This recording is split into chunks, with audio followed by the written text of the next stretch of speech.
It's your boy, duckdonald42, and what the fuck is going on? We got cops catch killer son living with mom's rotting corpse. Sorry, but I was just looking at the details. Whoa, what the fuck? This is horrible. Let's get right to the video. Are we doing any guns blazing and everything? Yeah. Oh, shit. Oh. On April 2nd, 2024, deputies from the Bernalillo County Sheriff's Office in New Mexico respond to a panicked 911 call. Believing the caller is exaggerating the urgency of the situation, they're shocked to discover that the initial incident is only the beginning, and a chilling discovery is waiting for them just behind a locked door. You look right across from you, there's blood up there. Oh, okay. Dude, nothing on this call makes any sense. The following is based on official police records, and the footage has never been seen before. Please note that all persons charged with a crime are presumed innocent unless and until proven guilty in a court of law. On the evening of April 2nd, 2024, Rhonda King calls the Bernalillo County Sheriff's Office seeking aid. Hello, 911. Hello? 911, press the button if you can hear me and you can't speak. Stop. Oh, Roger. Stop. All the dispatcher can hear is mumbled arguing on the other end. After a few minutes, Rhonda responds. Do you have an emergency? Yes, I need to have somebody come to Palomas Avenue. I don't know the exact address. I'm sorry. Okay, I need an address or some cross streets so we know where to find you. It's the south side of Paseo del Norte. Please, it's an emergency. Okay, I need the address so I can send them. Can you get it from my phone? What's your callback number? Stop. Look under John Colbert. Ma'am, answer my question. What is your phone number? Ma'am, please, it's an emergency. Okay, listen to me and tell me what happened. Ma'am, their mother is passed away and they need some emergency assistance. Please, no. And I think the person is being a danger to themselves. And I'm trying to stop them, but I can't. Identifies the other person in the home with her as 59-year-old James Colbert, her friend and ex-boyfriend. What is he doing that you keep saying stop? He's trying to get to the room where the guns are, ma'am, and I locked the door, but yet he has the key to get to it, and we've been, like, wrestling over the key. Please, no, stop. Listen to her. Stop! Stop! Stop! Where's my key? Ow! Ow! Where's my key? I hit my head against the wall when we were struggling. Eventually, the dispatcher uses Rhonda's phone in order to locate her, and as the 911 call continues, This is what I hate about 911 calls. Okay. You know how you pocket dial or butt dial a 911 call? They can track it. If you prank a 911 call, you're fucked. You're cooked. Because they know your location on the phone call. So be careful of what you do with these type of situations. Because I actually butt dialed the police office one time. So I apologized and I said sorry.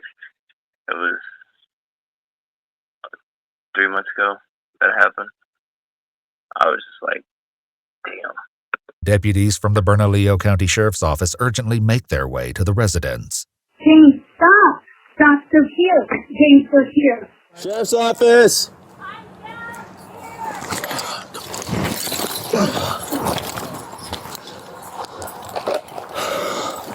Sheriff's Office!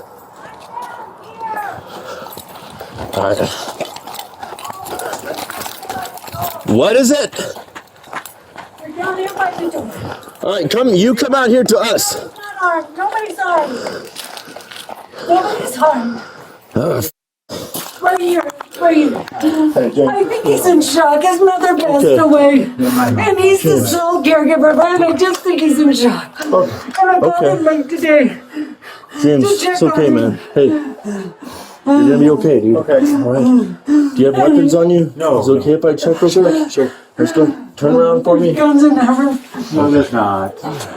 No, please don't. No, I'm not putting you in custody. No, this is just to make sure there's no weapons. There's a mental health issue here. Yeah, no, ma'am. I'm just gonna check you right here, all right? Please don't hurt me. I'm not hurting you, James. I just want to make sure you don't have pockets or these are anything, my right? Your keys? Okay, here. Okay. These are the keys that I have. Yeah. All right. So, James. Can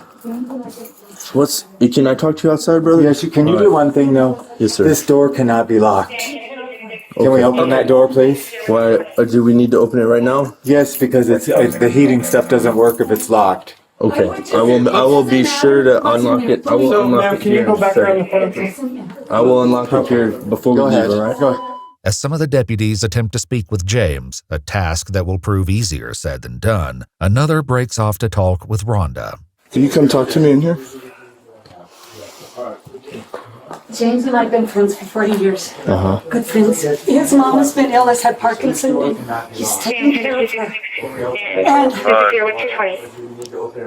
We're inside making contact now. I would just, it doesn't matter what's in there. Believe me. So listen to me. I know. I don't know where you've gone. So we're gonna take care of it. But I need you to relax and talk to me, okay? What is he doing that's making you feel like that he wants to hurt himself? Because he told me he did. Okay, what did he say exactly? He just said that there was no reason to live anymore. And that he just felt it was best just, you know, I don't know if he said specifically kill himself. But he said there was no more reason for him to live. Rhonda clarifies that the residence doesn't belong to James, but to his father, who has passed away. She also states that the reason she believes there are firearms in the house is because it had been broken into a few months earlier, and the police report James filed stated that some of the firearms were stolen. While this may at first appear to be a routine welfare check, the deputies will soon uncover that nothing is quite as it seems, and a dark secret is lurking just under the surface. So, James, what's going on today, man? We got called out here because I am sorry to hear that there was a death in the family, and that is what I understand happened today. Yesterday. And yesterday, okay. And this has obviously been very rough for you. Absolutely. And so we were called out here because somebody said you were maybe thinking about hurting yourself. Rhonda did. And is that is that something you were thinking of? No. So what's going on today? What was the argument about today? Just that what's happened with my mom and that kind of stuff. Okay. So she's under the impression you're trying to grab a gun and to shoot yourself. She thinks I would have killed myself in that room. Okay. But not my intent. You're not intending to do that. No, why would she think that? She just does. I don't know why. Okay. Can we have medical come check you out, man? Just because. Sure. I mean, you got some scrapes and things like that. 360. So it's 10-4 for FMO. What is on your shirt? That's a little bit of blood. Yeah, from your lip or something. Something, yes. What happened to your lip? Just cut. Okay. Just And a little bit on your nose too, the bridge of your nose? Okay. With blood on his shirt and cuts to his face, it's determined that James needs medical attention. However, he has something he believes is far more urgent on his mind. But sir, had broken into, they stole music equipment, they stole all kinds of stuff out of my parents' house. I need to lock it. We're gonna walk out to medical first. I want to secure the door, please. We can secure it right now. Is she leaving? She can come out. I want to secure the door. Okay. You can wait right there. Yeah, so sorry, so we're a little antsy just because we were told there was a gun involved. Okay. And our I have no belief gun. was, yes sir, I know, I patted you down. Okay, I have no gun. But our belief was that it was in the house, and that's why when we showed up, we were trying to pat you down for weapons, take you outside, because if there was a firearm, we wouldn't want you to you or Rhonda. Can we lock this door, please? Escorted by This guy kind of looks like Pete Carroll from the Raiders. The guy that was the Seattle's old coach. He reminds me of Pete Carroll. Like, I swear to God, bro. a few of the deputies, James is allowed to enter the residence again to turn off the lights and arm the alarm system. Already, some of the responding deputies are having doubts about the seriousness of the situation, something they may come to regret by the end of the night. I think this is an overreaction. I'm gonna be straightforward and just tell you what's going on here. So we showed up, you were covered in sweat. Right. You have some blood on your t-shirt. You told me, you said, hey, I'm not suicidal, but I'm not in a good mental space. Right. All right. And so I would like for you to just get checked out by these gentlemen. They're gonna take your blood pressure. Okay. Because you were obviously in a highly emotional state when I came in contact with you at first, all right? The only thing is, we have to go to my other house. Okay. You don't have the key, Rhonda. Okay. This is the one with the little puppy dog? No, it's the one that we had made, right? I don't remember which ones are which. This one. I'm sorry. Okay. Okay, let's go this way. Are you sure? Let me just take all of them. No, Okay. because this is the step to my other house. Okay. Sure, let me This way, okay? all of them. No, Okay. because this is the step to my other house. All right, man, let's go this way, okay? James gives the location of his house, but the deputies insist he gets checked out by medical personnel before he can explain why exactly he's so eager to return to the other residents. As soon as we got in, she was causing more of a ruckus than he was, so I had to take her around the corner to try to calm her down. I honestly think it's a bit of an overreaction on her behalf. Like, He was, I don't know if you saw him, he was sweating, like, he was drenched in sweat. And it's like cold. So he's just absolutely drenched in sweat. He's being very calm, like extremely monotone, but extremely calm. So I was like, well, why would she think you're suicidal? She's like, I don't know. He said, I don't know. My mom just passed away. I was the caretaker for my mom. With mounting apprehension about the validity of Rhonda's concerns, one of the deputies speaks with her directly. Okay, so I know my partner was talking to you, but just if you could just give me a brief, just a rundown of what's going on.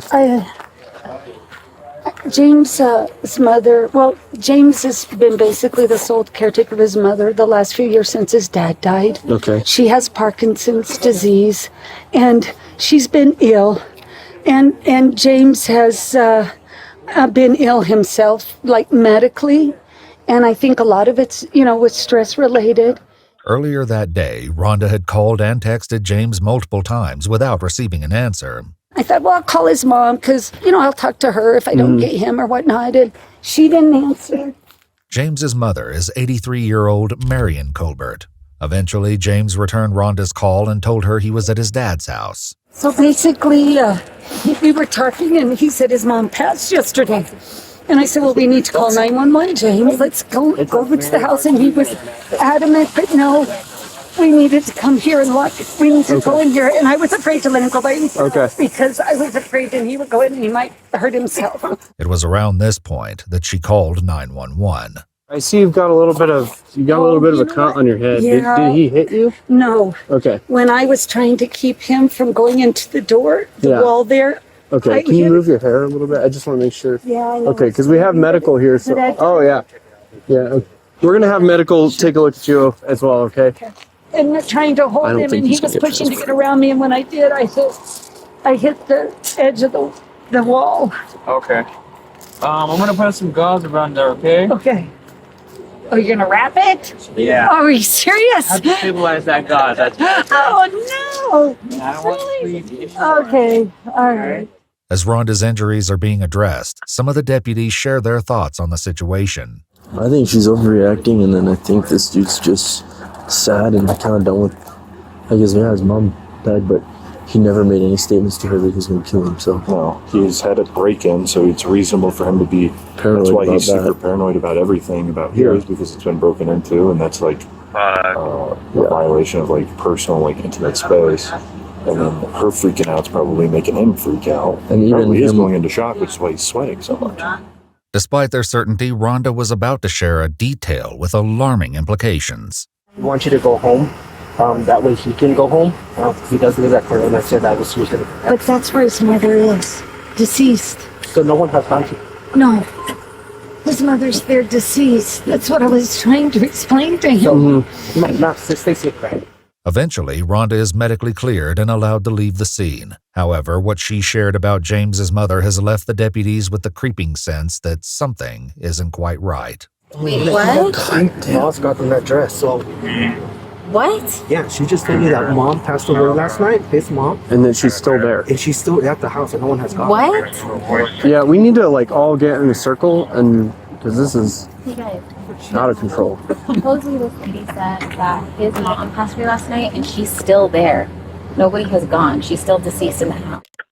I don't know how much I trust her information considering the state of mind she's in, but I think we should go check that. Then why did they not call the morgue or something? That's weird. Something's not right. I don't know. Address. I think she's more my concern than he is my concern. Well, we can ask him the whereabouts of his mom just to double check. Still, some of the deputies' doubts about Rhonda linger. I think she's more of the, I guess, aggressor, if you will. Yeah, she's off the rock. James has been placed in an ambulance for evaluation. However, he's refusing to be transported to the hospital. James, real quick, brother.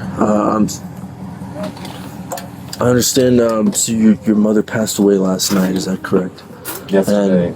Yesterday morning. Yesterday morning. Okay. And were medical called out or law enforcement? Okay. So where is she now? At my house. So we will have to go down there and make sure she's taken care of according to how we handle those kind of calls. Okay. So give me 1 second. I'll go let my sergeant know that we have to go down there. And this was yesterday morning? Okay. And where would she be in the house? In the hallway. In the hallway? Okay.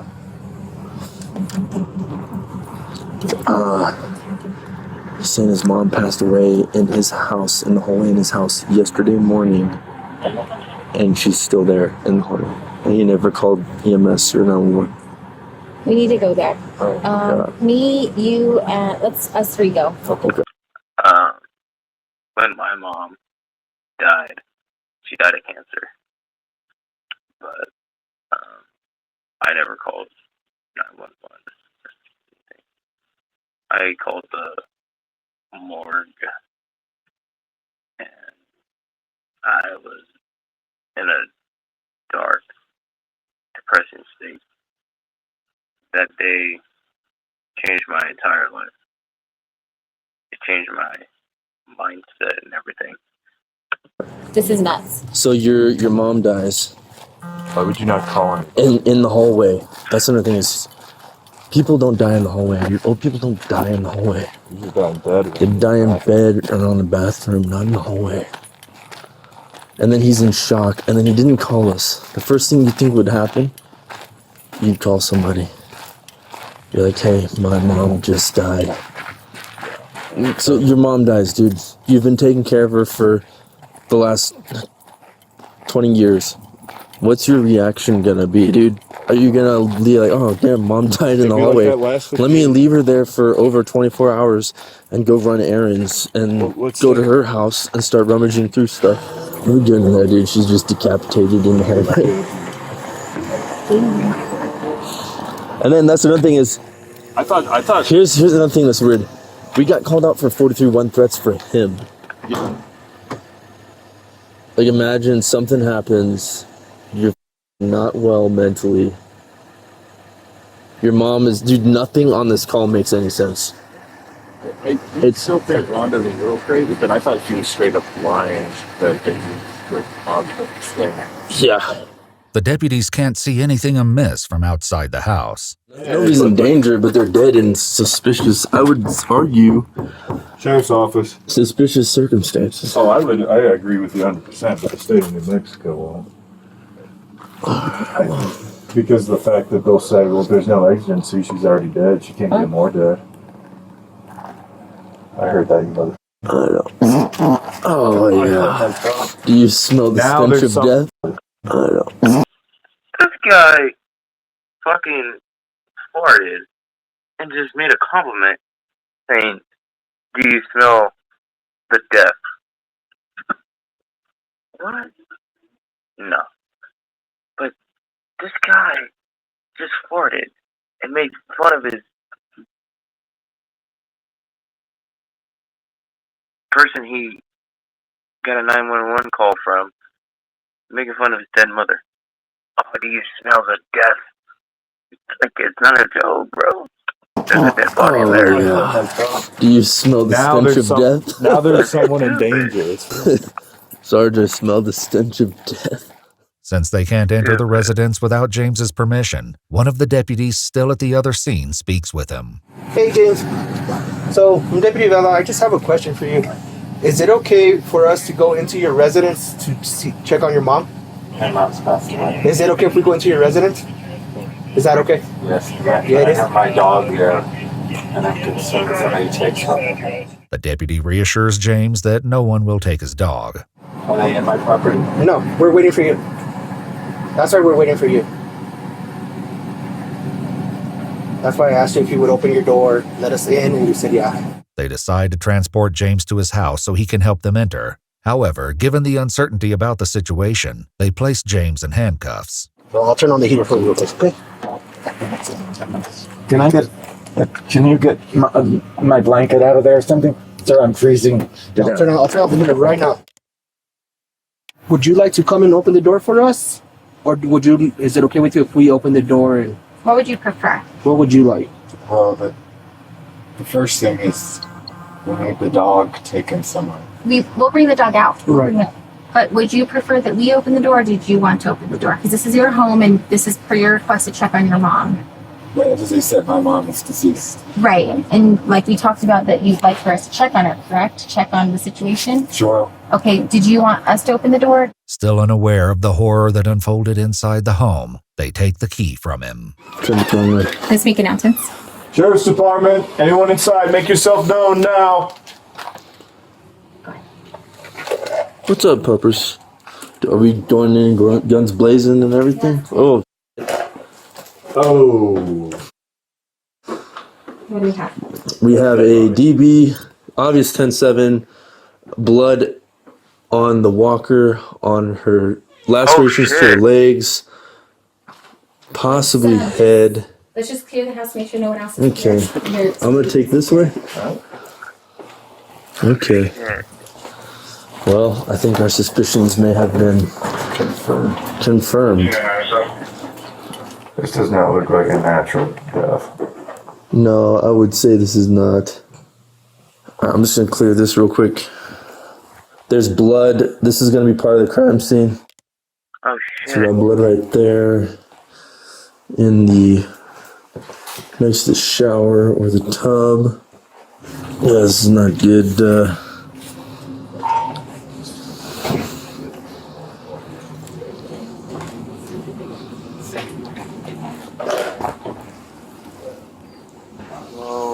There's hair right here.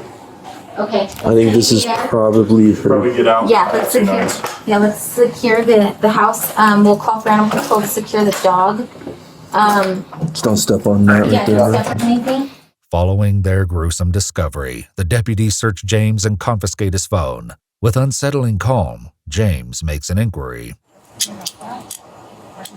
Did you all take the dog outside? We have not taken the dog outside just yet. Hold on. I don't want to put them in a combat stack. Yeah.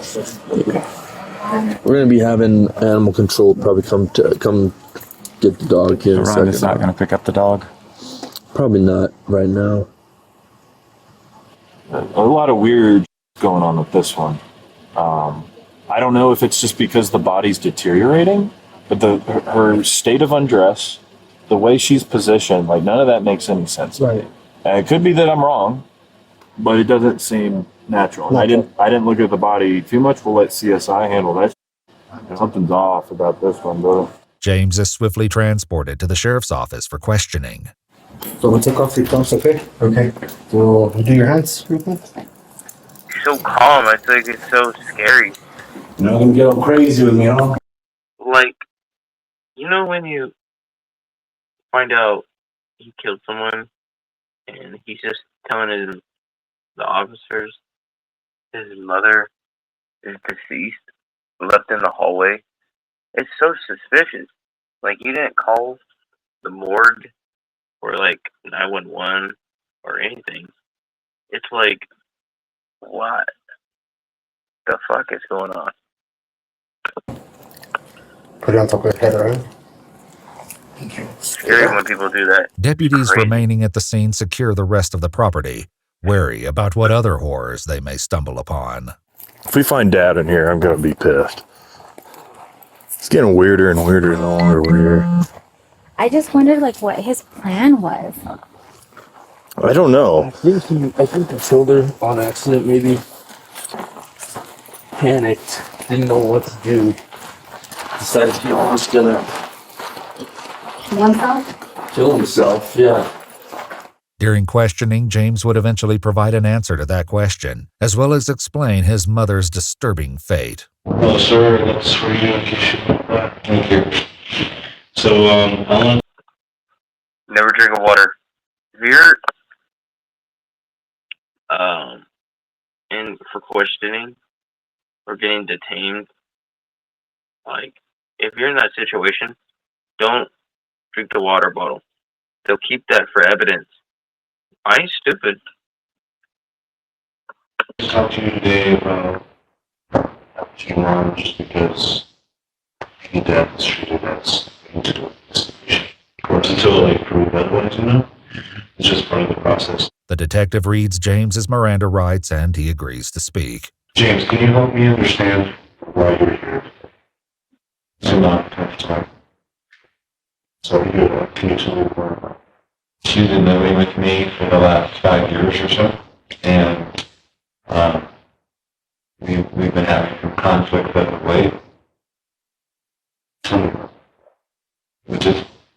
Just disagreements or conflicts, and she says she sometimes makes some derogatory statements to me. Like the dog wasn't fed sufficiently, that's why she doesn't have enough weight and it's kill the dog. That's an example. Though James appears less than enthused over the prospect of discussing what happened between him and his 83-year-old mother, Marion, the detective next asks the question likely on everyone's mind. How come you didn't call in state of shock about what had happened? I was thinking I should just kill myself. It seems that despite the deputy's certainty that Rhonda had been overreacting when she called 911, her fears had been justified. Still, a question remained. How exactly had Marion passed? She had fallen off of a chair, that chair that she's on now, and so I put her back on the chair. Despite this claim, Marion's injuries couldn't have been caused by a fall. James states that it was around 11 a.m. on the 1st, over 2 days earlier, when he realized his mother had died as she sat in her walker in the hallway. He admits to leaving her sitting in that chair for around 15 hours before he noticed that she had passed. Instead of calling 911, James carried on with his day, heading to work and even sleeping in the house with his mother's corpse. He only told...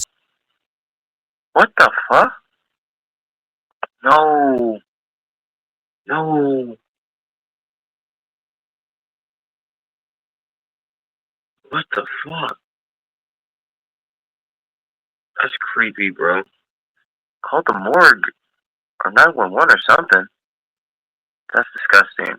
someone about Marion's passing when Rhonda met him at his father's house. Some of the deputies discussed... Sorry to pause. You're gonna have flies.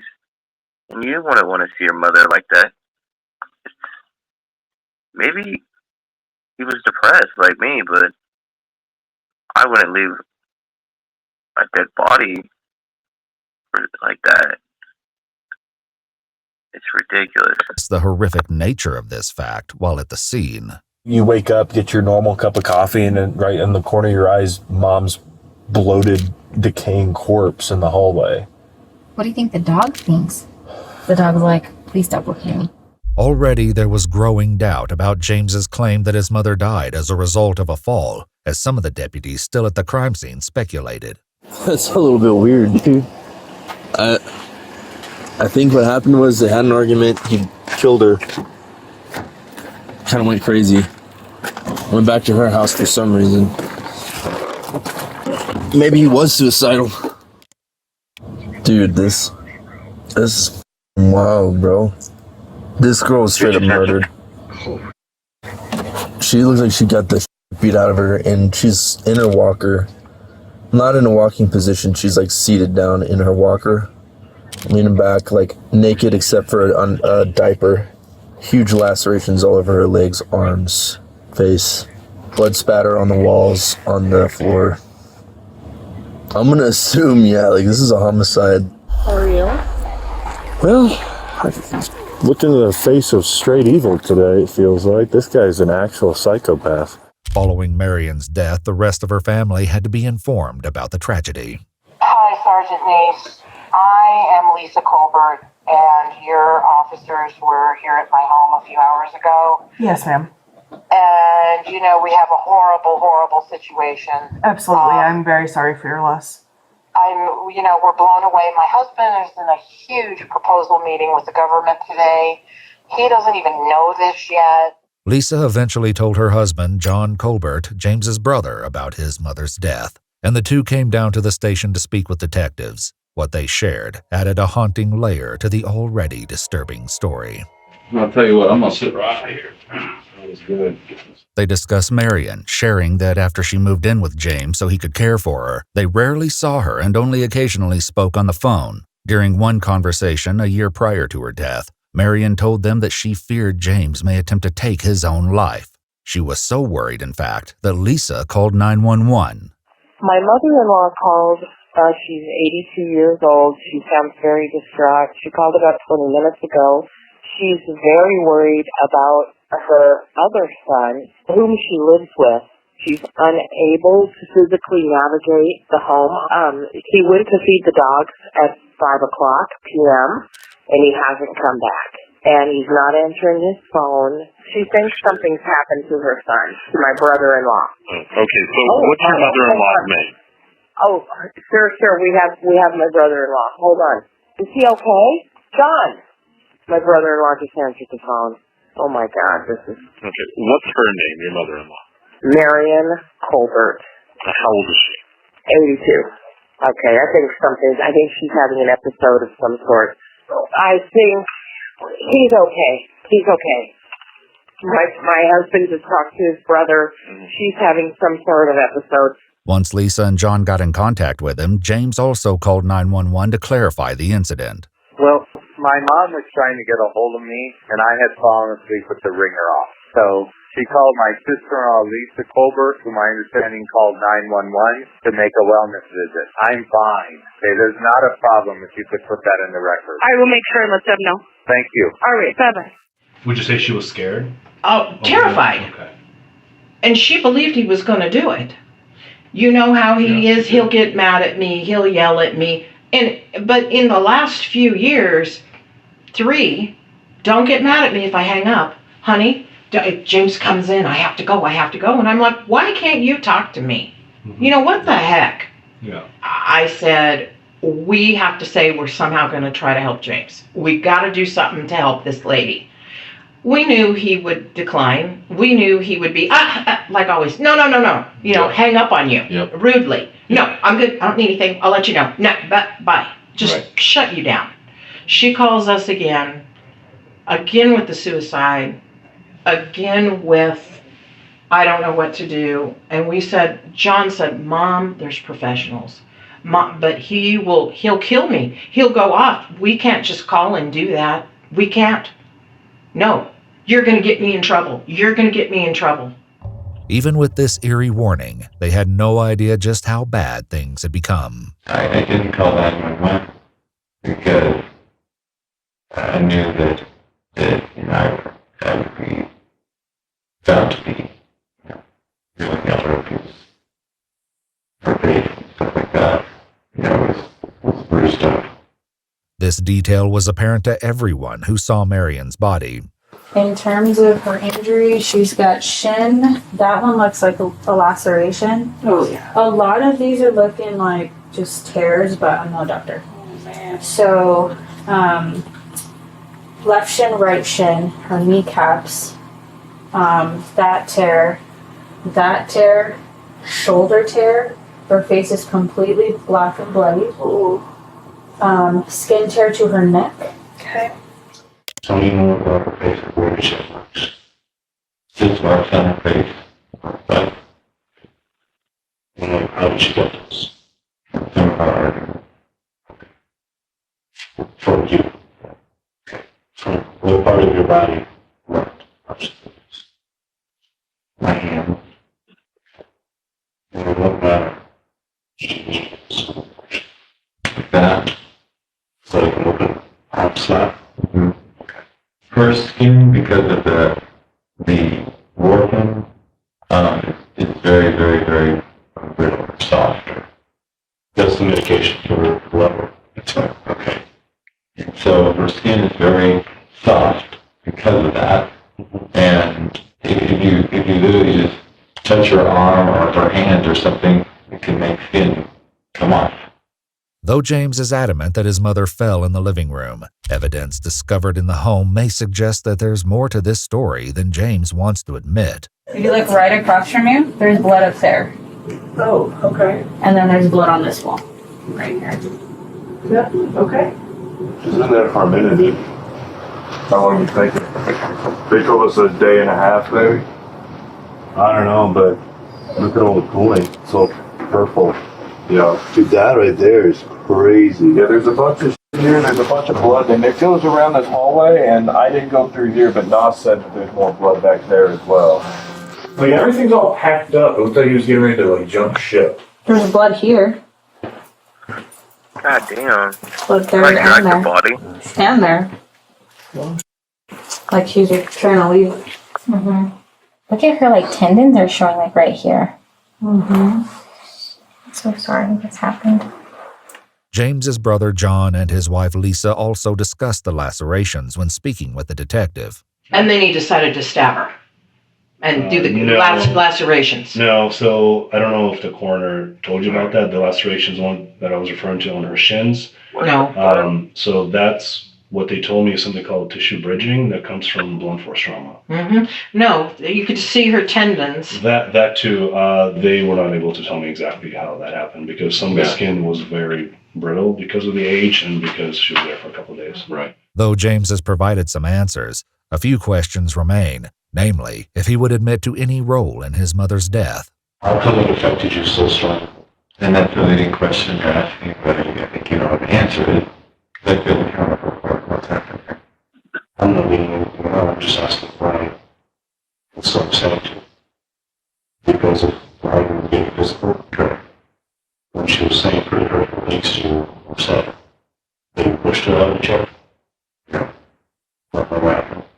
Sure. With this less than satisfactory answer, the detective leaves James alone. While he's been unwavering in his story that he didn't kill his mother, and she died as a result of falling, John and Lisa share an alternate version of events. According to them, Rhonda allegedly told them that James initially made a concerning statement. He did it to her. He admitted what to her? That he killed his mom. How did he admit it to her? He said, I hurt my mom. Okay, he said it to her. He said it to her. And she said, he then... I'm sorry, babe. It's unclear whether or not this claim is true, but regardless, the detective returns to James's interrogation room in order to gather final evidence. Morning. My name is Detective Walker. I'm with CSI. So what I'm going to do is take some photos of you and then collect some evidence from you, okay? Okay. Do you mind standing at that wall for me? Sure. Alright. I've got to collect your clothing, so if you don't mind disrobing for me, okay? Everything except your underwear. And then I'll give you this. Okay. Bust enough from that? Sure.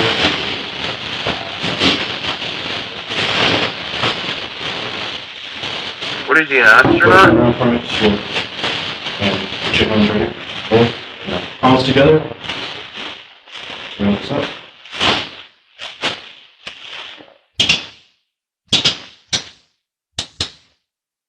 So you are going to get arrested tonight, and we'll put a copy of your arrest warrant in the property so we can take a look at everything. John and Lisa had a final comment regarding Marion and James. She was a sweet little lady. She didn't deserve this. He's more of a He monster than I can't expected. walk on this. Holy crap, he is He a can't walk liar. on this. He's lied forever. James Colbert eventually pled no contest to murder in the second degree and failure to report a violent death. He was sentenced to 9 years in the New Mexico Department of Corrections. If you'd like to see select new videos early and help us keep uncovering case files that rarely... 9 years? Well, he is old. So, I don't know. You're gonna live as long, I don't know. come to light, you'll find extra footage and unseen details on our Patreon. Well, this was a interesting one. Sorry. I'm just thirsty as fuck, but that's the end of this video. Make sure you guys like, subscribe, and yeah, and subscribe and like it, because we about to make a big ass banger with some videos. So, yeah, peace.